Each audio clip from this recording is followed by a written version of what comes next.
کیا زری مقدس اور پر پڑے ہوئے کپڑے اور زری کے اطراف کی جگہ اس کو نجس کرنا حرام بھی ہو تو کیا ان کے سارے آلات و کپڑوں کو بھی نجس کرنا حرام رہے گا؟ کہتے جی ہاں، کیونکہ یہ چیزیں وقف کی جہت میں تصرف کے لیے وہاں پر رکھی گئی تھی، اور کوئی آ کر کے جہت وقف کے بجائے اس کو نجس کرے تو نجس کرنا وقف کی جہت کے خلاف ہے، تو حرمت یقیناً موجود ہوگی۔ البتہ تاکید حرمت کی اور تاکید کے درجات میں فرق ہو سکتا ہے۔ مثلا رواق شریف، رواق آپ نے دیکھا ہوگا کہ ایک تو زری کا کمرہ ہوتا ہے، اور زری کے اطراف اور آگے جو کمرے ہوتے ہیں اس کو رواق کہتے ہیں۔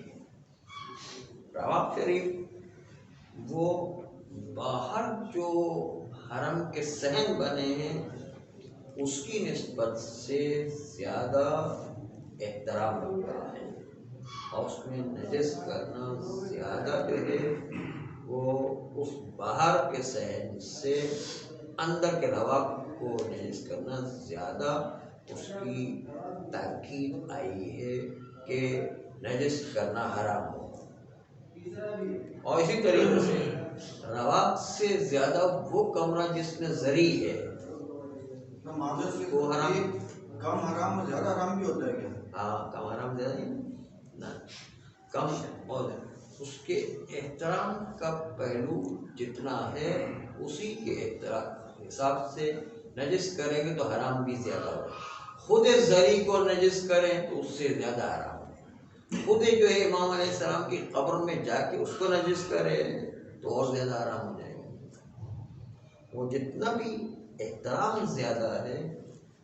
اس کی نسبت سے نجس کرنا بھی اتنا ہی تاکیدی حرام ہو جائے گا۔ ایمان کی طرح درجے حرام کے بھی گناہگار زیادہ ہوگا۔ جی، مسئلہ دوم یہ ہے کہ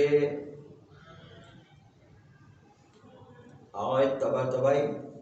علیہ رحمہ کی عبارت ہے تجب الازالۃ عن ورق المصحف الشریف، واجب ہے قرآن کے ورق کے نجس ہو جانے کی صورت میں اس کو پاک کرنا واجب ہے، وخط ہی، اور اس طرح قرآن کے جو الفاظ لکھے وہ نجس ہو جائیں تو اس کو بھی پاک کرنا واجب ہے۔ لیکن دو مسئلے، نجس ہو جائے تو پاک کرنا قرآن کے ورق کو واجب ہے، لیکن قرآن کو بغیر وضو کے ہاتھ لگانا، وہ خط کو ہاتھ لگانا حرام ہے، لیکن اس کے جو اطراف کے کاغذ ہے اس کو ہاتھ لگائے تو حرام نہیں ہے، مکروہ ہے لیکن حرام نہیں ہے۔ لیکن نجس ہو جائے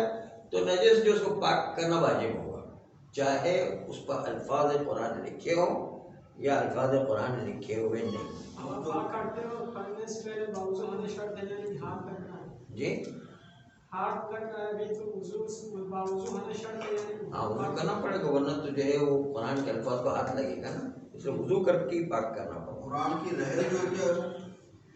رحل جو ہے وہ قرآن سے الگ ہے، بلکہ قرآن اگر نجس ہو گیا تو اس کی جلد کو بھی پاک کرنا واجب ہے جو قرآن سے منسلک ہے۔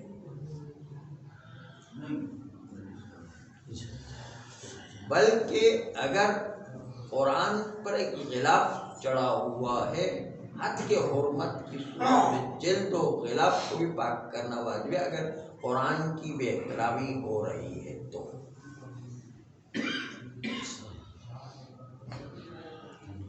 اور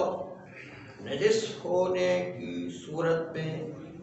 انسان اپنا ہاتھ خط پر اور عضو متنجس سے لگائے تو حرام ہوا کرتا ہے۔ اگرچہ کہ وہ غسل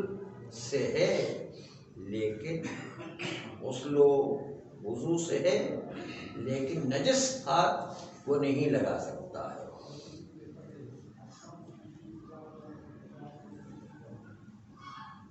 البتہ نجس ہاتھ اس میں یہ کہ ہم نے کہا کہ احانت کی نظر سے کوئی بھی بات آ جائے تو اس کے حرام ہونے میں کوئی شک نہیں ہے۔ تو اگر نجس ہاتھ ہیں تو احانت کی نگاہ ہو جائے ہاتھ لگانے میں تو قطعاً حرام رہے گا، اس میں کوئی شک و شبہ کی گنجائش نہیں ہے۔ یہاں پر آغاز کوئی کہتے ہیں کہ اس بحث میں دو جہت سے گفتگو ہوگی، ایک حد کے حرمت ہو رہی ہو قرآن کی، دوسرا بغیر حد کے حرمت کے نجس ہاتھ لگانا۔ اگر ورق کو نجس کیا ہے اور اس کو پاک نہیں کیا اور اس سے قرآن کی بے احترامی ہو رہی ہے تو کوئی شک نہیں ہے کہ دونوں حرام کرنا قرآن کو حرام ہے اور پاک نہ کرنا بھی حرام ہے، کیونکہ قرآن مجید اعظم کتب سماوی کیا ہے جو سعادت بشریت کے لیے دین و دنیا، آخرت و دنیا دونوں کے لیے سعادت کا ذمہ دار ہے۔ تو قرآن کی رہ کو بھی نجس کرنا تو حرام ہوگا نا؟ ظاہر اگر جو ہے اگر حد کے حرمت ہو رہی ہے قرآن کی تو ٹھیک ہے، ورنہ نہیں، وہ قرآن سے الگ ہے۔ عرف دیکھا ہے نا، عرف میں وہ قرآن اگر وہ حد کے حرمت ہو تو بس قرآن کی حد کی حرمت کرنا گویا کہ اللہ کی بے احترامی ہے، جلت عظمتو، گویا کہ اللہ کی ہم بے احترامی کر رہے ہیں۔ اور یہ مختص نہیں کہ قرآن کے ساتھ، بلکہ خداوند متعال کی کہیں پر بھی توہین کی جائے وہ ہر صورت میں حرام ہوگی، چاہے